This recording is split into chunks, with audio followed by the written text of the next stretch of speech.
porque é um tema bastante extenso. E como a gente vai pesquisando na doutrina espírita, vai achando conexões de tudo isso aí. E eu estava querendo explorar isso porque é o viés da doutrina espírita que nos esclarece muita coisa, que nos apresenta muitas coisas, né?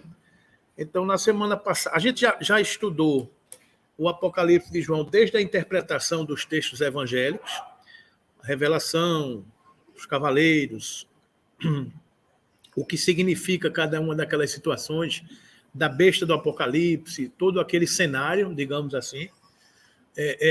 Depois a gente veio com a interpretação da doutrina espírita para tudo isso.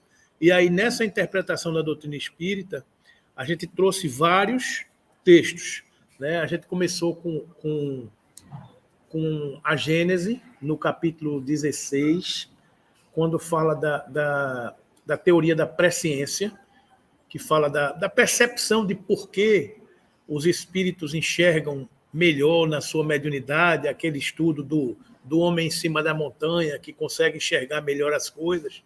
Depois a gente continua no capítulo 17, que são as predições do Evangelho. Aí nessas predições do Evangelho a gente trouxe o sermão profético, que está lá no Evangelho de Mateus, capítulo 24, que é uma parte que também são previsões do Cristo, né? Aí é o Cristo.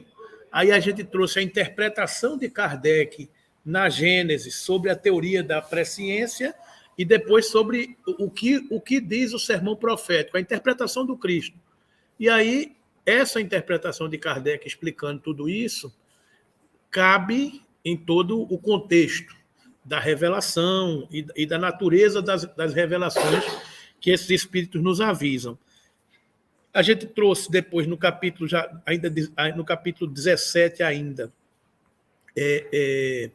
no capítulo 18, os são chegados os tempos, aí veio aquela mensagem do espírito Aragô, que é aquele que é contemporâneo de Galileu Galilei, que ele fala sobre a questão dos ciclos, de que tudo na natureza se encadeia, tudo se concatena, que a gente está aqui na Terra, mas a Terra está girando em torno do Sol, o Sol, por sua vez, gira em torno de algumas outras galáxias, a nossa galáxia, ou seja, e que tudo tem ciclos, e que ciclos a gente conhece o dia e a noite e os anos, mas a gente tem ciclos que a gente está dentro dele que a gente não tem condições de entender, porque são ciclos muito mais amplos. De novo, a história do homem da montanha, né? A gente está enxergando aqui um ciclo deste ano. Aí eu vou fazer uma festa daqui a 2 anos, ou seja, tempos que são marcadores, que são de acordo com determinadas convenções humanas, que a gente consegue medir. Mas tem ciclos que a gente não consegue entender, que estão muito mais amplos do que a nossa realidade. E nesses ciclos, muitas coisas acontecem, muitas coisas estão previstas, estão predeterminadas, estão no contexto de uma evolução. E esse contexto dessa evolução é a evolução planetária. E quando João fala do Apocalipse, 2000 anos atrás, ele fala de todas as dificuldades que a humanidade teria, a visão daquele espírito que sai da matéria, que enxerga o que poderia acontecer pela característica da humanidade. Enfrentaria os desafios humanos representados pelo Império Romano, do poder, da glória, da conquista, da ganância, da soberba. Fala do Império Romano como a nova Babilônia, fala dos desafios da igreja que deturparam a mensagem primitiva do cristianismo, do Cristo e de tantos outros missionários. Então, fala desses desafios dos falsos profetas que sempre tentam a humanidade. Ou seja, e as consequências de tudo isso é que enfrentaríamos guerras, enfrentaríamos fenômenos climáticos da natureza, porque o planeta evolui, e quando o planeta evolui, intempéries, problemas geológicos acontecem, fala de guerras, fala de fome, fala de todas as dificuldades que a humanidade teria, e fala de uma batalha final do bem contra o mal, do Armagedon, de que as coisas aconteceriam porque as entranhas da humanidade estariam em conflito. E aí, a notícia boa é que tudo isso aconteceria, mas que no final o bem prevaleceria. Ou seja, esse bem prevalecer é uma revelação de uma evolução planetária, de que o mal existe, de que ele será combatido, de que remédios virão para combater esse mal, mas que no final o bem prevalece. Que aí a doutrina espírita traz luz para tudo isso, dizendo da questão da regeneração, que ainda não é o fim, mas é uma fase intermediária de descanso, aonde a humanidade vai começar a definir os valores que preponderarão. E esses valores são os valores do bem. E aí, mais uma vez, os ciclos. A Terra passa por um ciclo de mundo transitório, que era um mundo onde não existia nem espíritos, ainda vida espiritual. Depois, quando foi possível, a Terra vira um mundo primitivo, onde começam a vir as primeiras encarnações de espíritos. E aí é nesse período que vêm os espíritos de capela, que habitam na Terra, para ajudar a Terra a evoluir. E aí a gente vê no Caminho da Luz aquelas 4 grandes famílias de espíritos que formaram a humanidade terrestre, os hindus, os hebreus, os arianos e os egípcios, aquelas 4 grandes famílias, e mais 2 outras famílias que já existiam na Terra, que faziam parte da evolução do homem de Cro-Magnon, do homem de Neandertal, do Homo sapiens, o Homo sapiens sapiens, que são os orientais, os chineses e os africanos. Ou seja, essa população compõe a raça humana. A gente entende dessas civilizações que vieram de Capela há muitos milênios de anos atrás e que vieram para a Terra e que, por período desses ciclos, desapareceram da face da Terra. Que aí são as civilizações da Lamúria, dos Incas, dos Maias, Antártida. São todas essas civilizações que dão notícia que passaram pela Terra, mas que já se foram, porque são espíritos que emigraram, que cumpriram seu papel e que deixaram a civilização terrestre evoluir. E estamos entrando em mais um desses ciclos. E aí a gente começa a entender o mundo de regeneração, uma fase em que a Terra terá regeneração. E aí, dentro desse contexto, a gente vai estudar um pouco hoje o que diz a nova geração, o que diz os tempos são chegados, que está na Obras Póstumas e está na Gênese, e a gente vai pincelar algumas informações aqui do Livro dos Espíritos, do Evangelho segundo o Espiritismo e do Caminho da Luz, que são todas informações que complementam-se, que falam da mesma coisa, que dizem a mesma coisa nessa questão da evolução da humanidade, de que o bem preponderará, mas de que a gente enfrentará dificuldades para que o bem prevaleça. Né? Então, eu fiz aqui um breve resumo de toda essa questão do Apocalipse de João, de toda a questão do que diz a doutrina espírita em relação a isso, e vamos seguir mais um pouquinho, porque esse é o conhecimento da doutrina espírita. A gente mergulhar, entender, começar a compreender a cabeça de cada um desses espíritos que tentam passar para a gente aquilo que a gente estudou ontem, né, com o André Luiz, o que for possível. Tem coisa que não dá para a gente entender ainda, né? De acordo com a nossa maturidade, com a nossa capacidade de entendimento. Você está falando que isso tudo na Terra, a maioria disso que falou, é tido como ficção. O espiritismo é tão religioso, essas informações que os espíritos passam como verdade, que para a maioria de nós isso é como ficção. E aí eu penso assim, se a ciência conhecesse a doutrina espírita, muita coisa seria resolvido. Mas aí a gente vê que ela conhecerá. Ela está conhecendo, mas não do aspecto religioso. A doutrina espírita preponderará, mas não como um movimento religioso, mas como um movimento de revelação de leis naturais até então desconhecidas. Porque a partir do momento que você descobre a intuição, ela passa a ser um instrumento cotidiano. A partir do momento que você sabe que a intuição trata-se de um fenômeno de mediunidade, isso passa a ser normal e não se discute mais isso. Entendeu? Então, essas coisas vão acontecendo e é mais rápido do que o que a gente imagina. Né? Então, a gente pode ver, por exemplo, uma geração de crianças novas hoje que não se assustam com espíritos, que não se assustam com fenômenos mediúnicos. Mas a gente se assustava. na nossa geração mais antiga. Por que eles não se assustam? Porque eles já vieram preparados para essa informação, né? Então, é por aí. Tanto é que na Europa, nos Estados Unidos, os médicos, né, a princípio eles não trabalham o lado religioso. E científico. Mas só que tem percebido em algumas comunidades, tem um momento da meditação. Sim. Então, o que é isso? É conexão, né? Justamente é uma também já trazendo para um lado espiritual. Claro.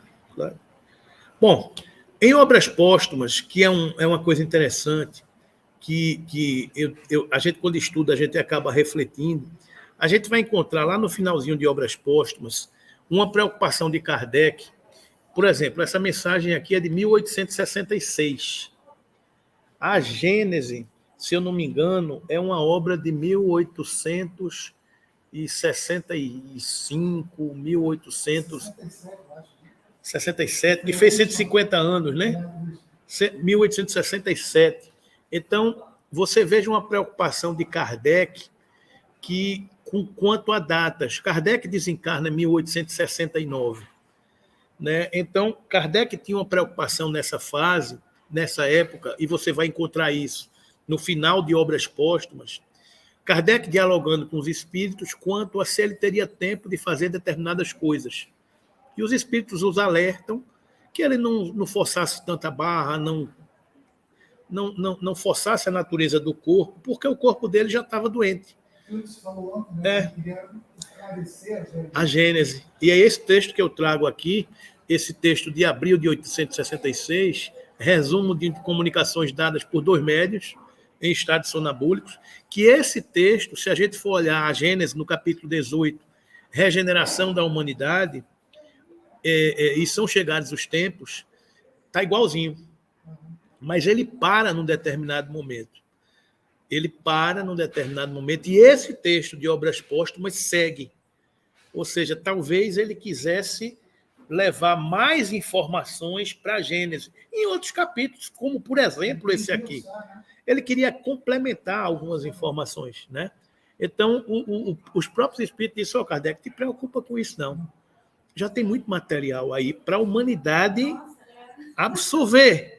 Então, não te preocupa em... É aquela história do professor que quer botar mais informação para seus alunos entenderem. Aí o professor do professor chega e diz, Bel, te preocupa com isso, não. Porque o que tem aí já é matéria suficiente para eles avançarem. Né? Então, é um pouco essa preocupação de Kardec. Né? Então, essa mensagem diz o seguinte, precipitam-se com rapidez os acontecimentos, pelo que já não vos dissemos, como outrora. Aproximam-se os tempos. Dizia-se antigamente, aproximam-se os tempos. Agora dizemos, os tempos são chegados. Ou seja, entramos no ciclo. Antes se dizia, num ciclo anterior, que está vindo aí. Agora já diz, estamos nele. Os tempos são chegados. Não suponhais que as nossas palavras se referem a um novo dilúvio, nem a um cataclismo, nem a um revolvimento geral. Revoluções parciais do globo se são produzidas em todas as épocas e ainda se produzem, porque decorrem da sua constituição, mas não representam os sinais dos tempos. Ou seja, a Terra sempre passou por essa revolução nas suas entranhas, porque faz parte da evolução geológica do planeta. Mas isso não representa os sinais dos tempos que ele referencia aqui. Entretanto, tudo que está predito no Evangelho, olha aí, o Apocalipse de João, o sermão profético, tudo que está predito no Evangelho tem de cumprir-se. E neste momento se cumpre conforme o reconhecereis mais tarde. É o fechamento de todas essas informações que a gente está estudando, né? Não tomeis, porém, os sinais anunciados, senão como figuras. A história da mediunidade, que você vê figura, você vê tudo isso aí. Que precisam ser compreendidas segundo o Espírito e não segundo a letra. Todas as escrituras encerram grandes verdades sobre o véu da alegoria. E por se terem apegado à letra, é que os comentadores se transviaram. Faltou-lhes a chave para compreenderem o verdadeiro sentido. Esta chave está nas descobertas da ciência e nas leis do mundo invisível, que o Espiritismo vem revelar. É o que a gente está estudando. É o Espiritismo que traz essa luz para a gente compreender as predições em sentido figurado, que a gente achava história de ficção, que é o que você está dizendo aí. Daqui em diante, com o auxílio desses novos conhecimentos, o que era obscuro se tornará claro e inteligível. Tudo segue a ordem natural das coisas, e as leis imutáveis de Deus não serão subvertidas. Não vereis milagres, nem prodígios, nem fatos sobrenaturais, no sentido vulgarmente dado a essas palavras. Isso nos tranquiliza muito, muito. Isso nos dá uma serenidade muito grande. Saber que tudo segue a ordem natural das coisas e as leis imutáveis de Deus não serão subvertidas. Quando a gente adquire essa compreensão, a gente acerena os nossos espíritos. Que venham guerras, que venham pandemias, que venham flagelos, que venham... Tudo está num contexto natural das coisas. E nós não subverteremos a lei de Deus. Nós passaremos, como tudo na natureza passa. Essa serenidade, revestida de fé, nos fortalece, nos acalma, nos tranquiliza, nos acerena, para a gente enfrentar tudo isso. E nós somos esses trabalhadores mergulhados na carne, nesse momento, preparados para ajudar a humanidade a passar por isso. Né? É por isso que a gente está aqui, estudando isso, para consolidar essas informações, que seja 1, 2, 3, 4 pessoas que se preparam. Mas essa 1, 2, 3, 4 pessoas que se preparam, elas são catalisadores no seu processo de aprendizado, no seu processo de crescimento, no seu processo de influenciação. Nós estamos fazendo a nossa parte.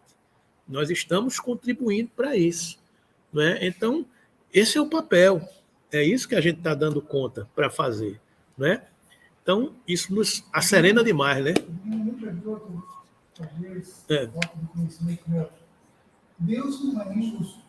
Deus? Deus não é injusto. Não, lógico que não. Justamente.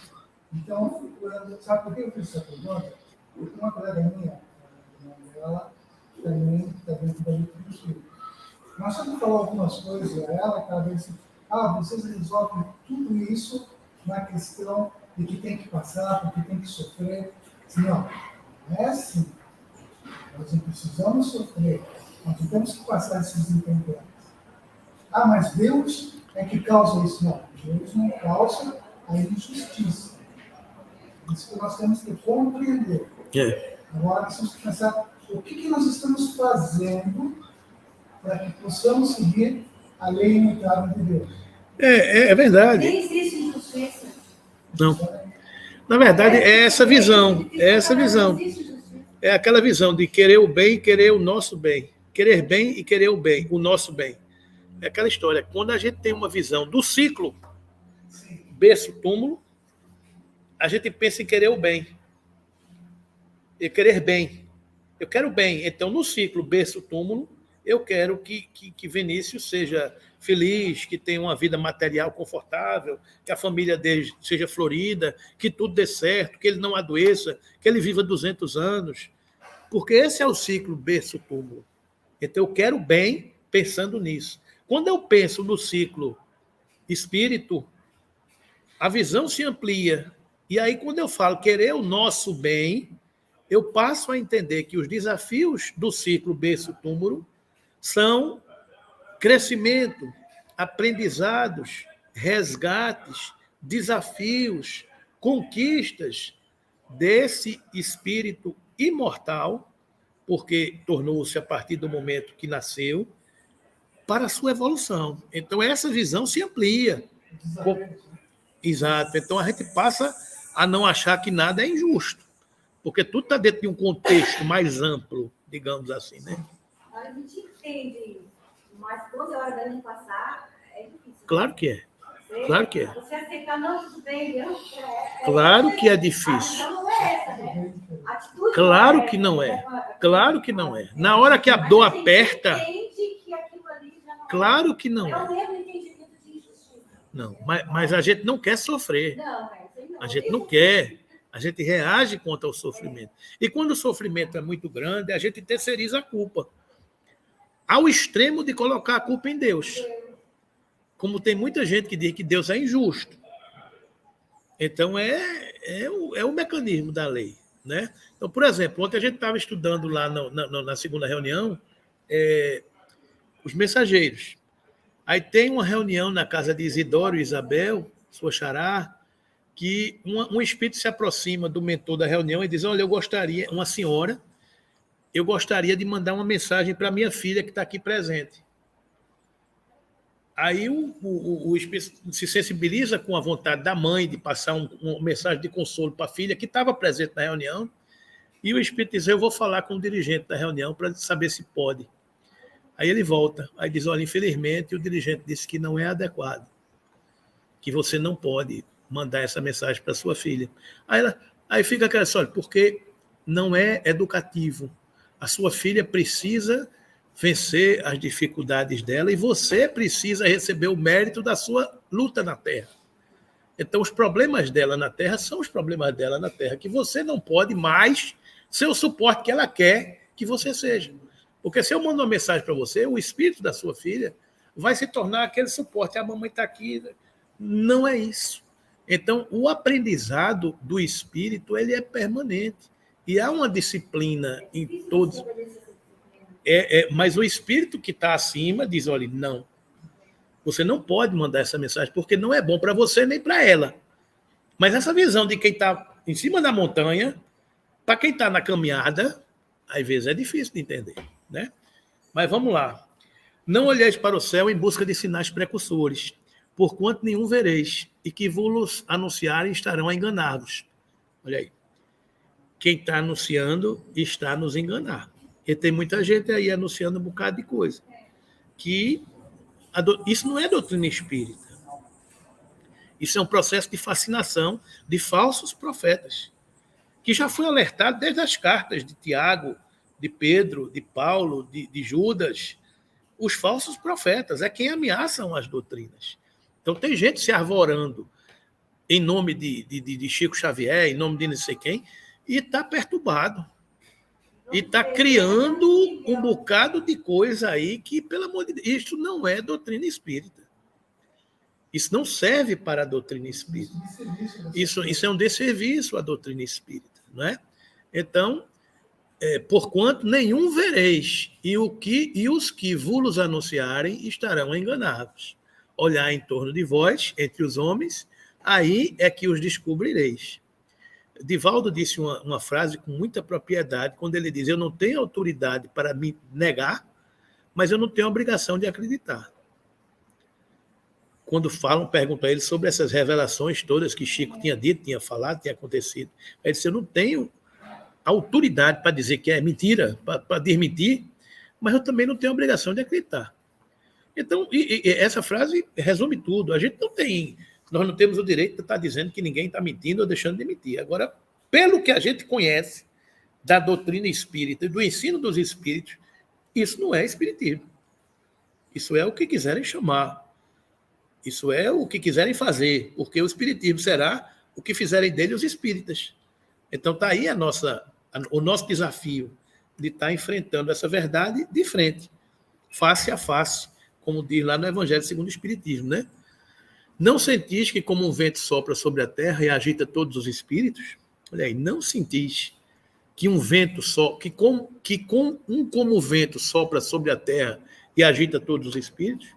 O mundo se acha na expectativa e como que presa de um vago pressentimento de que a tempestade se aproxima. Ou seja, aquela sensação que todo mundo tem, aquela sensação de que está acontecendo alguma coisa, que vai acontecer alguma coisa. Eu mesmo tenho muito isso. Antes de começar a pandemia, eu sempre ficava com medo de planejar muito para frente, ficava inseguro, porque era como se a gente sentisse que estava alguma coisa em curso. Alguma coisa em curso, né? Não acrediteis, porém, no fim do mundo material. A Terra tem progredido desde a sua transformação. Tem ainda que progredir e não que ser destruída. Tem algumas previsões aí, dizendo que vai destruir, vai cair um cometa, vai bater a Europa, o hemisfério norte vai se acabar, todo mundo vai para o hemisfério sul, não sei o quê. Não acrediteis, porém, no fim do mundo material. A Terra tem progredido desde a sua transformação. Tem ainda que progredir e não ser destruída. A humanidade, entretanto, chegou em um dos períodos, ciclos, de sua transformação. E o mundo terreno vai elevar-se na hierarquia dos mundos. O que se prepara não é, pois, o fim do mundo material, mas o fim do mundo moral. É o velho mundo, o mundo dos preconceitos, do orgulho, do egoísmo e do fanatismo que se esboroa. Cada dia leva consigo alguns destroços. Tudo dele acabará com a geração que se vai, e a geração nova erguerá um novo edifício, que as gerações seguintes consolidarão e completarão. Então, o que se transforma são as gerações morais, não é? De mundo de expiação, a terra se mudará um dia em mundo ditoso, e habitá-lo será uma recompensa, em vez de ser uma punição. O reinado do bem sucederá ao reinado do mal. Para que na terra sejam felizes os homens, preciso se faz que somente a povoem espíritos bons, encarnados e desencarnados, que unicamente ao bem aspirem.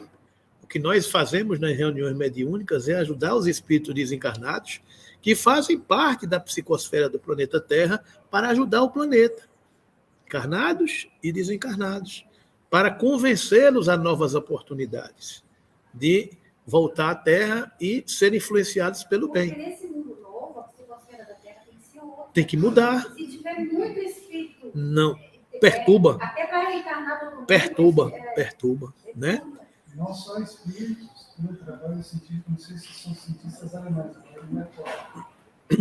Eles fizeram um estudo sobre a comunicação das árvores. Isso. Se as árvores se comunicam, uma que está morrendo, ela passa o que ela tem de bom para as outras. E cai fora, né? Lógico. Para que na terra sejam felizes os homens, preciso se faz que somente a povoem espíritos bons, encarnados e desencarnados, que unicamente ao bem aspirem. É isso que a gente está conversando. Como já chegou esse tempo, uma grande emigração neste momento se opera entre os que a habitam. Os que praticam o mal pelo mal, alheios ao sentimento do bem, dela se verão excluídos, porque lhe acarretariam novamente perturbações e confusões que constituiriam um obstáculo ao progresso. Irão espiar o seu endurecimento em mundos inferiores, aos quais levarão os conhecimentos que adquiriram, tendo por missão fazê-lo adiantar-se. Substituir-lão na terra espíritos melhores, que farão reine entre si a justiça, a paz e a fraternidade.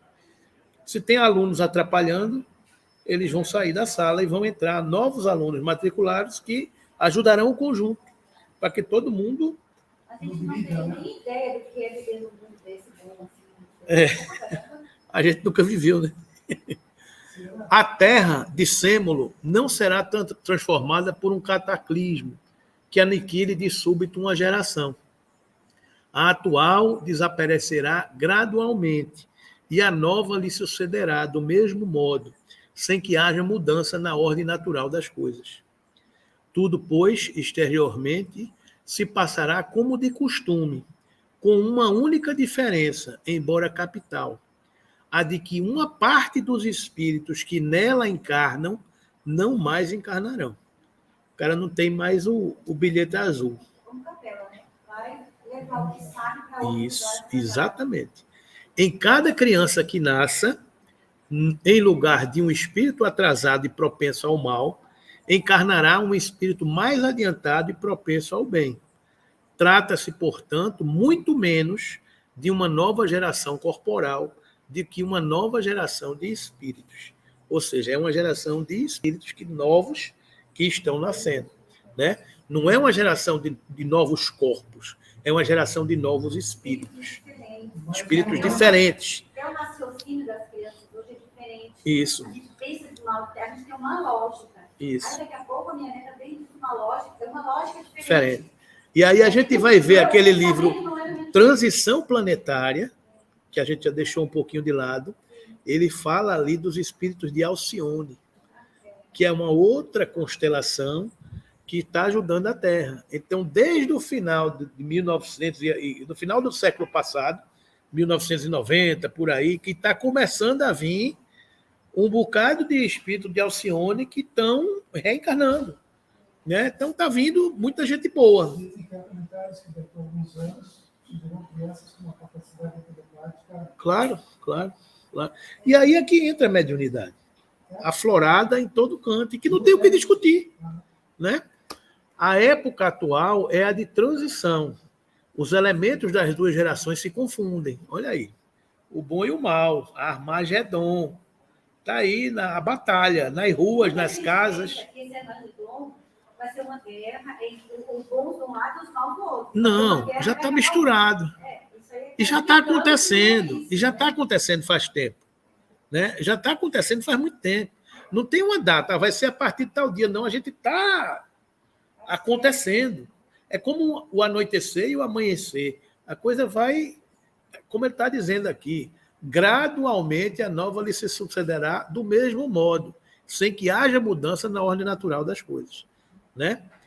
Colocados no ponto intermédio, assistis a partida de uma e a chegada de outra. E cada uma já se assinala no mundo pelos caracteres que lhe são próprios. As duas gerações que se sucedem uma à outra têm ideias e modo de ver inteiramente opostos, pela natureza das disposições morais, porém, sobretudo pelas disposições intuitivas e inatas. Torna-se fácil distinguir a qual das duas pertence cada indivíduo. Tendo de fundar a era do progresso moral, a nova geração se distingue por uma inteligência e uma razão, em geral, precoces, juntas ao sentimento inato do bem e das crenças espiritualistas, o que é sinal indubitável de certo grau de adentramento anterior. Não se comporá tão só de espíritos eminentemente superiores, mas de espíritos que, já tendo progredido, estão predispostos a assimilar as ideias progressistas e aptos a secundar o movimento regenerador. É um exército de almas que já viveram, que já são mais avançadas, que estão vindo ajudar a todos nós a compreender e a evoluir. Não é muito melhor a gente estar junto dos bons? Porque a gente vai assimilando aquela situação, não é? O que, ao contrário, distingue os espíritos atrasados é, primeiramente, a revolta contra Deus, pela negação da providência e de qualquer poder acima da humanidade. Depois, pela propensão instintiva para as paixões degradantes, para os sentimentos antifraternais do orgulho, do ódio, do ciúme, da cupidez, enfim, a predominância de apego a tudo que é material. Está aí mastigadinho, Kardec nos explicando todas essas histórias aí, né? Desses vícios é que a Terra tem de ser expurgada, pelo afastamento dos que recalcitram em emendar-se, visto que são incompatíveis com o reino da fraternidade, e os homens de bem sofreriam sempre com os contatos dessas criaturas. A gente sofre toda vez que a gente vai conviver ou enfrentar alguém que é muito diferente da gente. Alguém que tem sentimentos que não batem com a nossa perspectiva, com a nossa realidade. Uma das maiores dificuldades que eu acho assim, que o planeta Terra tem exatamente essa distância grande, tem muita gente boa, muita gente ruim. Então, essa vibração, né? Isso assim se choca. E a gente fica meio que no meio. Né? Porque você convive com os dois, você ama a pessoa e você vê que ela não vai, entendeu? Isso aí eu acho uma dificuldade imensa na Terra de quem vive aqui.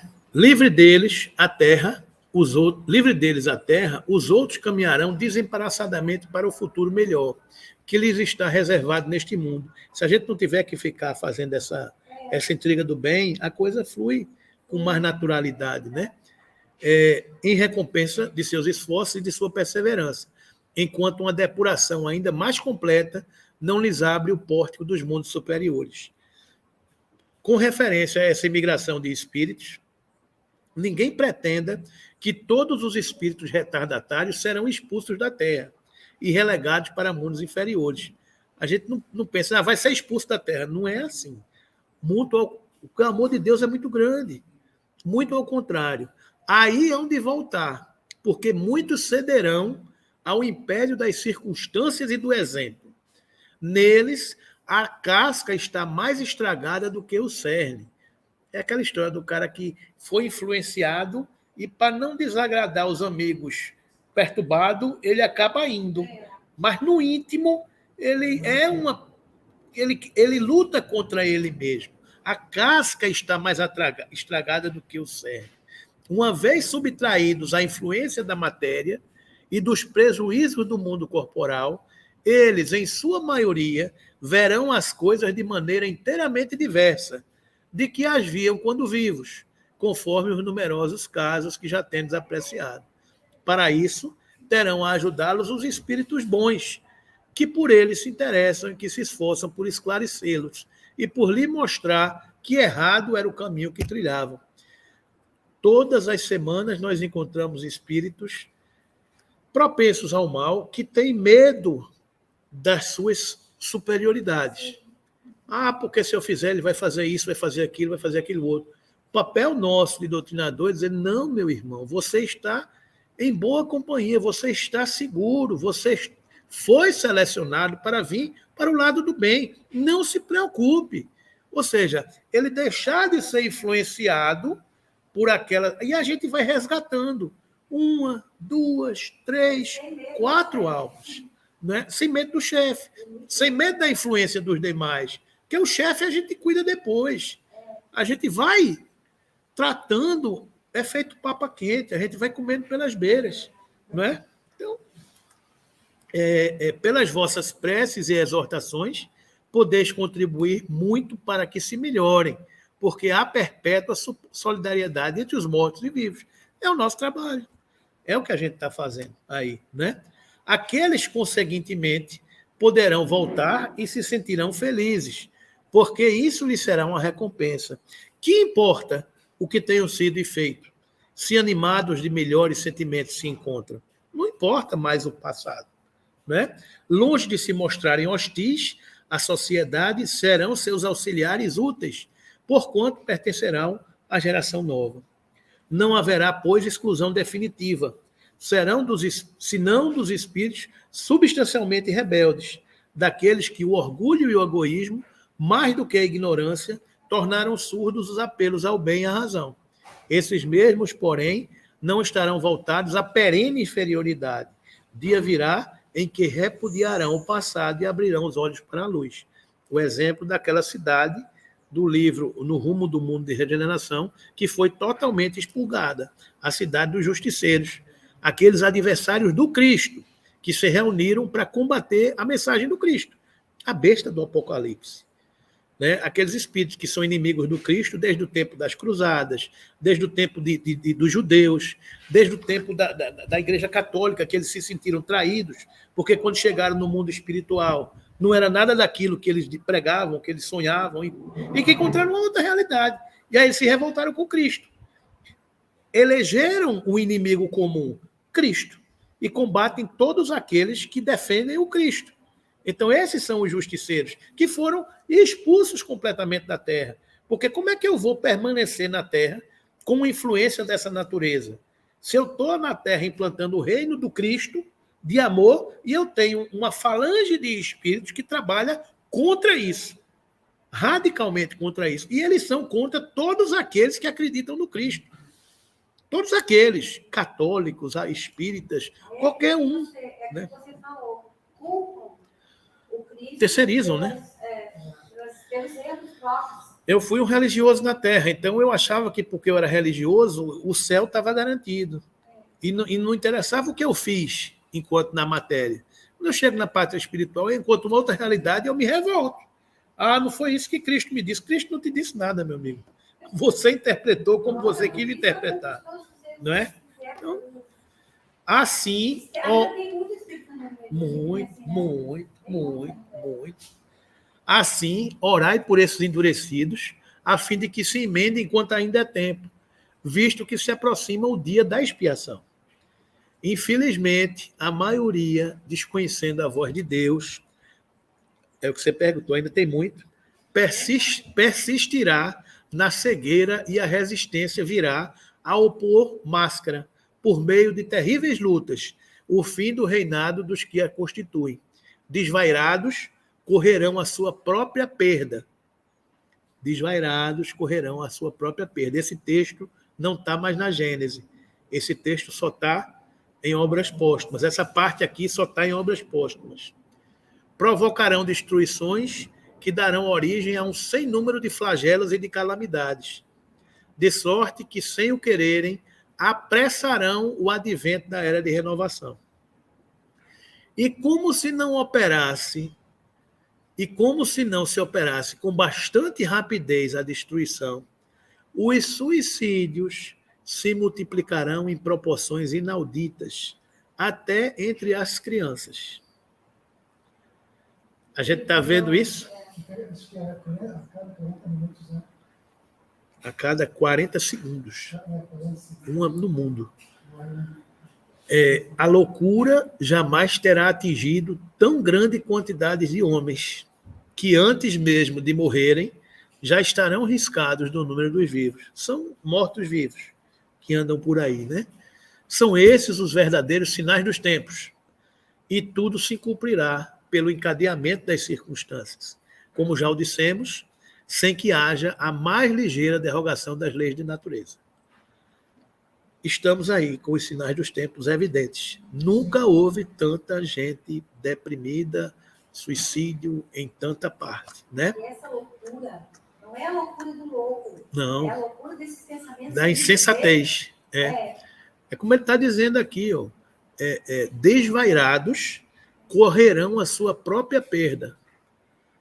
Contudo, através da escura nuvem que vos envolve e em cujo seio ronca a tempestade, já podeis ver despontando os primeiros raios da era nova. A luzinha que vai brilhando lá, né? A fraternidade lança seus fundamentos em todos os pontos do globo e os povos estendem uns aos outros as mãos.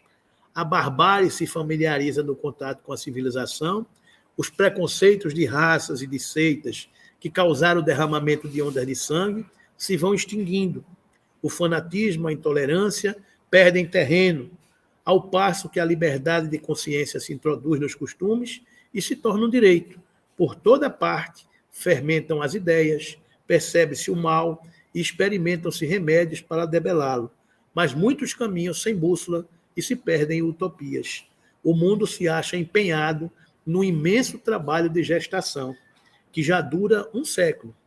Nesse trabalho, ainda confuso, nota-se, todavia, que predomina a tendência para o determinado fim, o da unidade e da uniformidade, que predispõe à confraternização. A nova Jerusalém anunciada por João no Apocalipse.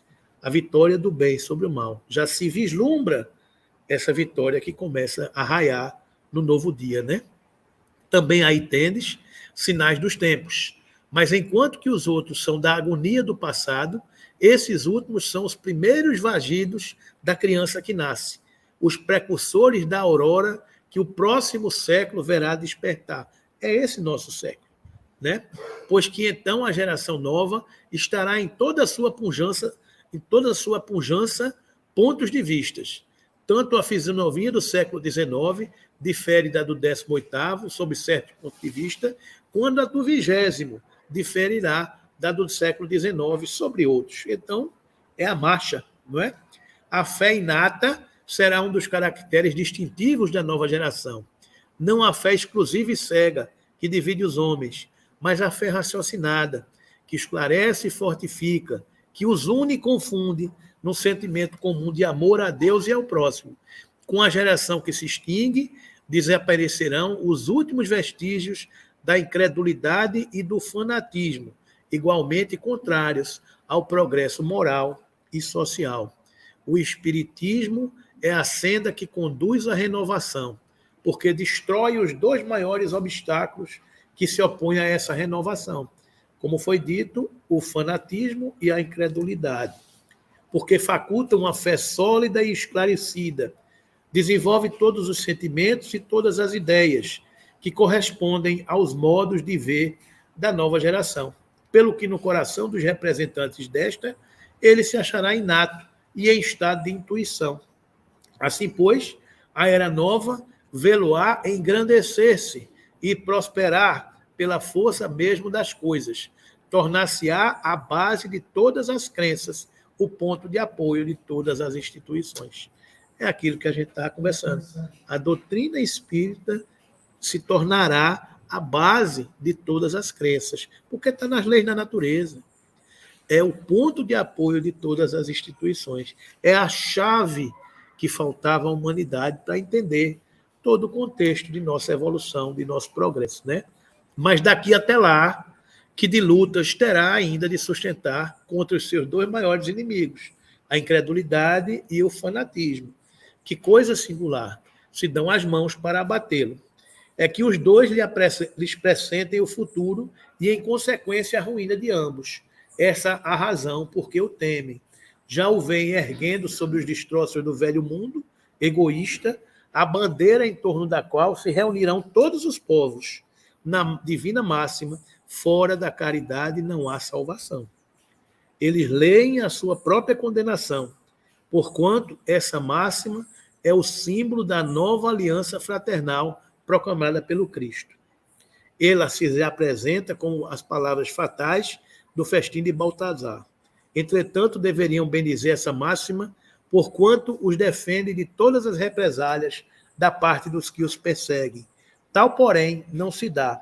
Uma força cega os impele a rejeitar a única coisa capaz de salvá-los. Ou seja, a nossa máxima de que fora da caridade não há salvação será percebida por toda a humanidade, porque a fraternidade é o único caminho que unirá o povo, que unirá a população terrestre.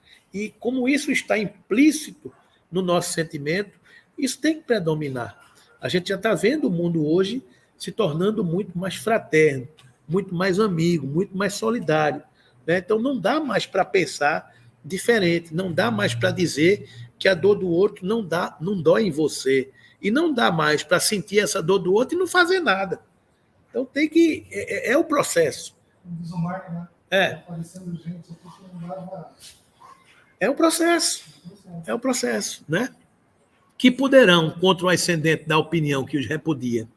O espiritismo sairá triunfante da luta, ficai certos, porquanto ele está nas leis da natureza, não podendo por isso mesmo perecer. Não foi o espiritismo que inventou o espiritismo, foram as leis de Deus. Está na natureza. Observai a multiplicidade de meios, porque a ideia se espalha e penetra em toda parte. Crede que esses meios não são fortuitos, mas providenciais. Está tudo pensado, está tudo previsto, né? O que de primeira vista deverá ser-lhe prejudicial é exatamente o que lhe auxilia a propagação. Dentro em breve surgirão campeões que em voz alta se proclamarão tais, entre os de maior consideração e mais acreditado, os quais com a autoridade de seus nomes e de seus exemplos o apoiarão, impondo silêncio aos que o detratarem, pois ninguém ousará tratá-los de louco. Esses homens o estudam em silêncio e aparecerão quando for chegado o momento oportuno. Até lá, bom é se conservem afastados. É o que você falou. A Europa, o mundo mais avançado, está estudando aí muita coisa. E a gente tem um papel de divulgar isso, né? Dentro em pouco também vereis as artes se acercarem dele, como de uma mina riquíssima, e traduzirem os pensamentos e os horizontes que ele patenteia, por meio da pintura, da música, da poesia e da literatura. Já se vos disse que haverá um dia a arte espírita, como houve a arte pagã e a arte cristã. É uma grande verdade, pois os maiores gênios se inspirarão nele. Em breve verei os primeiros esboços da arte espírita, que mais tarde ocupará o lugar que lhe compete. Ou seja, vai invadindo em todos os rincões e a sociedade vai começando a perceber tudo que está acontecendo, né? Toda essa transformação, né? Que você mesmo disse em trabalhos anteriores, que é natural. Natural. Nós entendemos que todo esse processo é natural. Claro. E é o que a gente faz naquela reunião mediúnica nossa, né? Tudo natural. Eu tenho muito medo dos formalismos, é aquilo que a gente estava dizendo ontem. Se você quiser dar o passe com a mão, dê com a mão. Se quiser dar com a cabeça, dê com a cabeça. É natural. Porque muitas vezes você fica... faça uma prece. Não, é como você se sentir melhor. Você tem que se sentir melhor. Porque eu não sei os seus antepassados, a sua bagagem. Eu não sei como você convive. Eu, por exemplo, gosto de impor a mão. Eu me sinto mais. É um suporte emocional de você ter essa. Tem gente que não. Então eu não posso tolher A, B ou C. Se o médium não gosta, o médium diga. Para você entrar no. A gente tem que ter o sentimento de um para o outro, né? Espíritas, o futuro é vosso e de todos os homens de coração e devotados. Não vos assustem os obstáculos, porquanto nenhum há que se possa embaraçar os desígnios da providência. Trabalhai sem descanso e agradecei a Deus o ter-vos colocado na vanguarda da nova falange. É um posto de honra que vós mesmos solicitastes e do qual é preciso vos mostreis dignos pela vossa coragem, pela vossa perseverança e pelo vosso devotamento. Felizes dos que sucumbirem nessa luta contra a força. A vergonha, ao contrário, esperará no mundo dos espíritos os que sucumbirem por fraqueza ou pusilanimidade. As lutas, aliás, são necessárias para fortalecer a alma. O contato com o mal faz que melhor se aprecie as vantagens do bem. Sem as lutas que estimulam as faculdades, o espírito se entregaria a uma despreocupação funesta ao seu adiantamento. As lutas contra os elementos desenvolvem as forças físicas e a inteligência. As lutas contra o mal desenvolvem as forças morais. Então, estamos aí no meio da batalha e felizes seremos se participarmos dela, né? Triste nos encontraremos na pátria espiritual se conscientemente tivermos deserdado por todo o manancial e o cabedal de oportunidades que nós temos nas nossas mãos, né? Então, é botar a mão na charrua e não olhar para trás, como nos dizia o mestre, né? Então, está aí, meus irmãos, esse texto de regeneração da humanidade, rapidamente passando pelo Livro dos Espíritos, para fechar esse pensamento da doutrina espírita, questão 737, com que fim fere Deus a humanidade por meio de flagelos destruidores, para fazê-lo progredir mais depressa. Já não dissemos que a destruição ser uma necessidade para a regeneração moral dos espíritos, que em cada nova existência sobe um degrau na escala do aperfeiçoamento, preciso é que se veja o objetivo para que os resultados possam ser apreciados. Somente do vosso ponto de vista pessoal os apreciais. Daí vem que os qualificar de flagelos, por efeito do prejuízo que vos causam. A história do berço ao túmulo, né?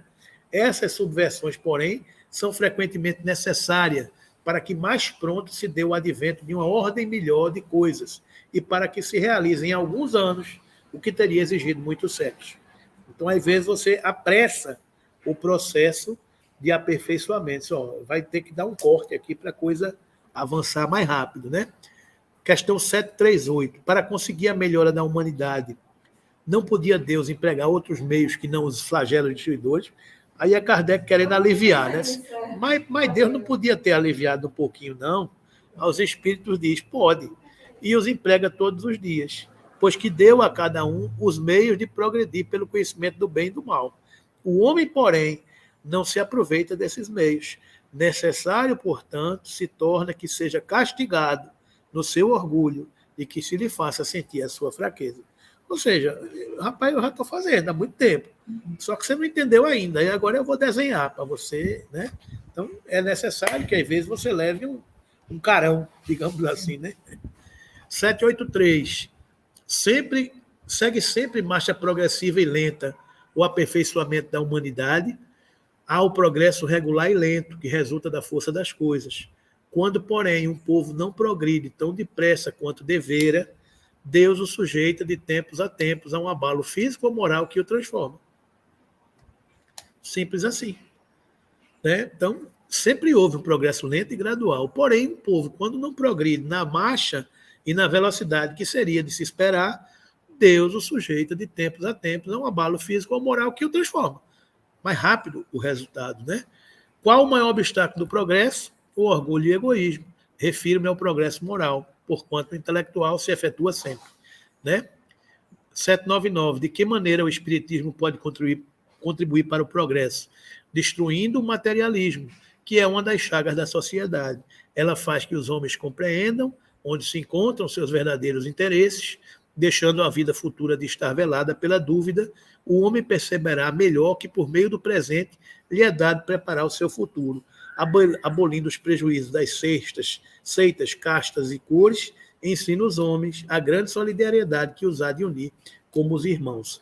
Grande contribuição do Espiritismo, destruir o materialismo, que é essa grande chaga da humanidade.